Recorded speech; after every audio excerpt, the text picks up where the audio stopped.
Hello everyone, hope आप सभी लोग अच्छे होंगे। और आज के सेशन में हम एक इम्पॉर्टेंट डिस्कशन करने जा रहे हैं रिगार्डिंग एसएससी जेई 2025 के बारे में।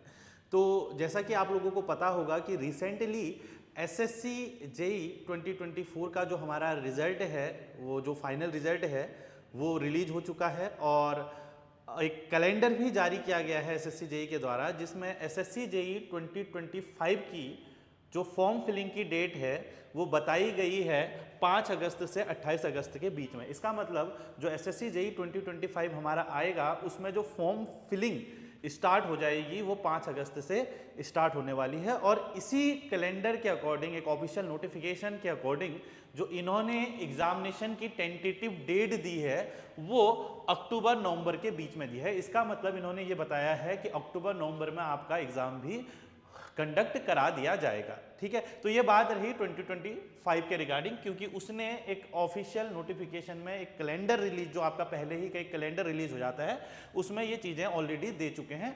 बट अभी जैसे आपका जो फरवरी मंथ चल रहा है, तो इसमें बहुत बच्चे ये है कि अब हमारा नोटिफिकेशन आएगा उसके बाद हम प्रिपेयर करेंगे।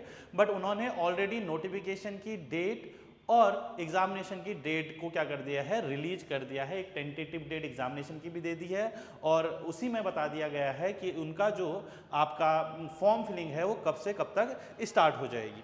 अब अगर हम इसी में बात करें कि नंबर ऑफ वैकेंसीज कि कितनी नंबर ऑफ, क्योंकि हम ये एज अ सिविल इंजीनियरिंग ही बात करेंगे, सिविल के चैनल को ही फोकस्ड लेके चलते हैं हम चैनल में, तो सिविल की ही पोस्टों के रिगार्डिंग हम बात करेंगे। तो अगर हम नंबर ऑफ वैकेंसीज की बात करें सिविल इंजीनियरिंग में, तो 2023 में ज़्यादा पीछे नहीं जाऊंगा, क्योंकि रिसेंट जो हमारा जो लेटेस्ट हमारा डाटा होगा उसी को लेके हम डिस्कस करेंगे यहाँ पे।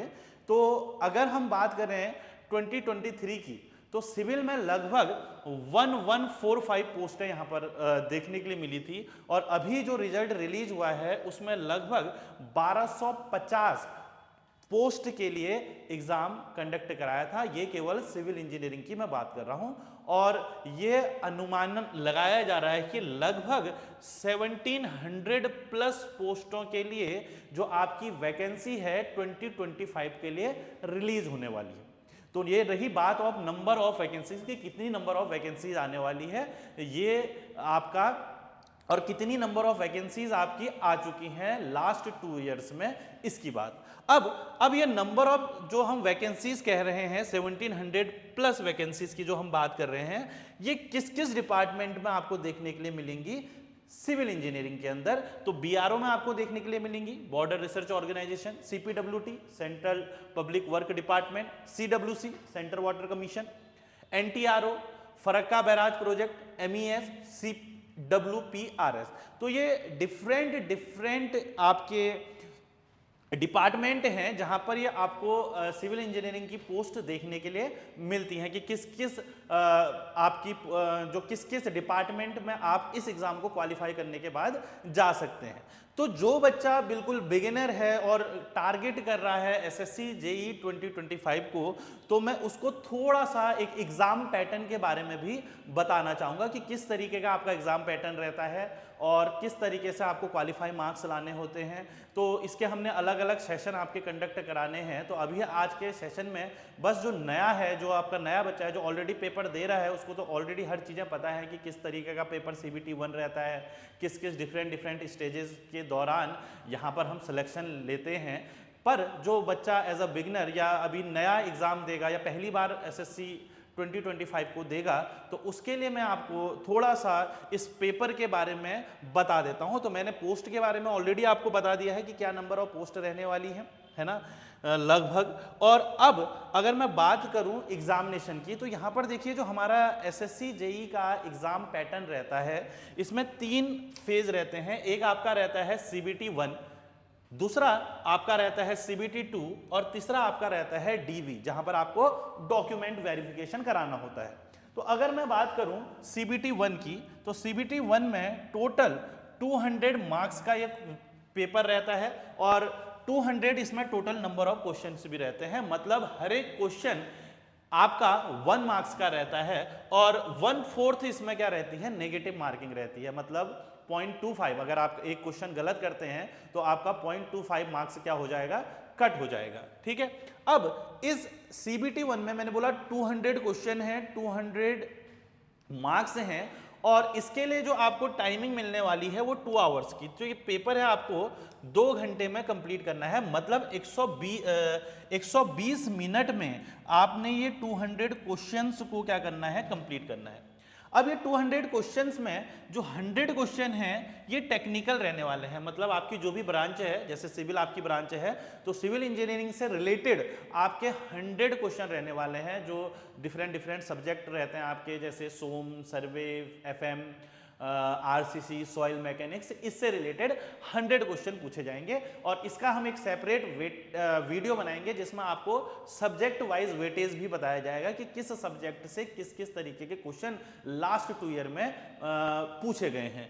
उसके अलावा 50 क्वेश्चन आपके रीजनिंग के पूछे जाते हैं, रीजनिंग से रिलेटेड आपके 50 क्वेश्चन रहेंगे, 50 क्वेश्चन 50 मार्क्स, वही पैटर्न। और 50 क्वेश्चन आपके जनरल अवेयरनेस में आपका करंट अफेयर्स भी आ गया, थोड़ा बहुत 10th 12th लेवल की आपकी केमिस्ट्री, बायोलॉजी इससे रिलेटेड, थोड़ा आपका ज्योग्राफी, हिस्ट्री, इनसे रिलेटेड आपके 50 क्वेश्चंस आपके यहाँ पर रहते हैं। और जैसे ही आप इस पेपर को क्वालिफाई करते हो तो आप जाते हो पेपर 2 की तरफ। किसके तरफ जाते हो? पेपर 2, जो आपका CBT 2 के नाम से जाना जाता है।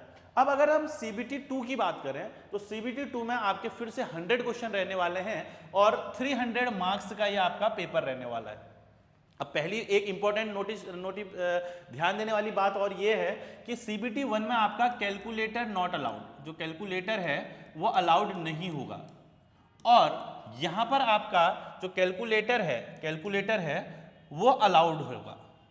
तो इससे आप आइडिया लगा सकते हैं कि किस किस तरीके का पेपर का पैटर्न रहने वाला है। यहां पर आप अगर प्रीवियस ईयर को भी देखेंगे, हम प्रीवियस ईयर क्वेश्चन को भी डिस्कस करेंगे, हम बुक्स के बारे में भी डिस्कस करेंगे, हम कट ऑफ के बारे में भी डिस्कस करेंगे, हम सब्जेक्ट वाइज वेटेज के बारे में भी डिस्कस करेंगे नेक्स्ट वीडियोज में। पर उससे पहले आपको ये बताना है कि आपको किस तरीके की इंफॉर्मेशन और चाहिए SSC JEE के बारे में, जो बच्चा बिल्कुल बिगिनर है उसके लिए। ठीक है, अब हम बात कर रहे हैं पेपर 2 या CBT 2 की। जो बच्चा इसको क्वालिफाई करेगा इसके बाद वो जाएगा CBT 2 की तरफ, और यहां पर 300 मार्क्स का जो पेपर है वो रहने वाला है आपका, और यहां पर 100 क्वेश्चन आपके रहेंगे। और ये पूरा का पूरा जो पेपर है ये टेक्निकल बेस्ड पेपर रहेगा, मतलब जो आपकी ब्रांच है उससे रिलेटेड ही ये पेपर रहने वाला है। तो 100 क्वेश्चन टेक्निकल के ही यहाँ पर रहने वाले हैं, और पर क्वेश्चन 3 मार्क्स का रहेगा। तो इसीलिए जो टोटल पेपर है वो 300 मार्क्स का हो जाएगा, और यहाँ पर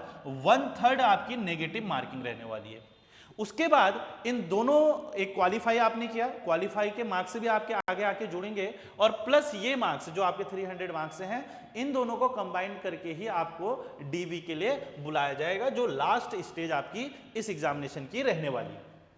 ठीक है, और इंटरव्यू का कोई इसमें चक्कर नहीं रहता है, आपको एग्जाम को क्वालिफाई करना है और DV के थ्रू आपका फाइनल सिलेक्शन, जो डिफरेंट डिपार्टमेंट हैं जो हमने ऑलरेडी डिस्कस कर लिए हैं, मैंने बताया था MES है, CPWD है, आपका BRO है ना, सेंट्रल वाटर कमीशन है, CWC है। तो इन डिपार्टमेंट में आपका according to your choice and your marks आपका फाइनल सिलेक्शन यहाँ पर होता है। तो आज के सेशन का मेन मोटिव हमारा आप लोगों को अवगत कराना था कि SSC JEE 2025 के लिए क्या क्या इंपॉर्टेंट चीज़ें हैं। तो जो बेसिक हमने डिस्कस किया वो यही चीज़ डिस्कस की कि एक्चुअल में कि कौन कौन से आपके वेरियस डिपार्टमेंट हैं जहाँ पर आप सिलेक्शन लेने वाले हैं, क्या आपके नंबर ऑफ पोस्ट वैकेंसीज हैं जो लास्ट 2 ईयर में, लास्ट 2 ईयर के डाटा के अकॉर्डिंग ही मैं एनालिसिस करेंगे, क्योंकि बहुत सारे पेपर आपके ऑलरेडी SSC JEE कई सालों से चला आ रहा है, तो इतनी ज़्यादा की एनालिसिस करना थोड़ा टिपिकल भी होगा, और वेरिएशन भी आपको वहाँ पर बहुत ज़्यादा देखने के लिए मिलेंगे। इसीलिए हम लास्ट 2 ईयर 23 और 24 को लेके ही सारा एनालिसिस यहाँ पर करने वाले हैं। डिपार्टमेंट मैंने आपको बता दिया है, नंबर ऑफ वैकेंसीज मैंने आपको बता दिया है, ऑफिशियल नोटिफिकेशन के अकॉर्डिंग कब इसका पेपर होने वाला है। तो अक्टूबर नवंबर अगर आप लेते हैं तो फेब से आप, फेब तो चले गया, मार्च अप्रैल मई जून जुलाई अगस्त सितंबर अक्टूबर, 8 मंथ, लगभग 8 मंथ आपके पास प्रॉपर है इस एग्जाम को प्रिपेयर करने के लिए। और जो बच्चा ये वेट कर रहा है कि अब जब हमारा नोटिफिकेशन निकलेगा तब हम प्रिपेयर करेंगे, तो वो लोग एक बार इस ऑफिशियल नोटिफिकेशन को जो ऑलरेडी या कैलेंडर आपका एसएससी ने रिलीज कर दिया है उसके थ्रू भी जरूर जाइएगा, क्योंकि उसमें पहले ही उन्होंने बता दिया है कि हमारा जो नोटिफिकेशन है भैया वो हम रिलीज कर देंगे आपके अगस्त के महीने में, और आपका अक्टूबर नवंबर में हम इसका पेपर कंडक्ट करा देंगे। तो होप ये इंफॉर्मेशन जो नए बच्चे हैं और जो पुराने हैं उनके लिए हेल्पफुल हुई होगी, और इस तरीके की वीडियोस आपको और हेल्प करने के लिए, जो आपको और हेल्प करें आपकी प्रिपरेशन के लिए, तो उसके लिए आप लोग यहाँ पर कमेंट जरूर करिएगा। और नेक्स्ट सेशन में हम सब्जेक्ट वाइज वेटेज, उसके बाद क्या हमारी कट ऑफ रहती है, हमको कौन कौन सी बुक्स प्रिफर करनी है, किस तरीके से हमको प्रिपेयर करने हैं, तो ये अलग अलग सेशन हम लोग आपके लिए लेके आते रहेंगे। तो जुड़े रहिए चैनल के साथ, और चैनल को शेयर, लाइक, सब्सक्राइब जरूर करिए। Thank you.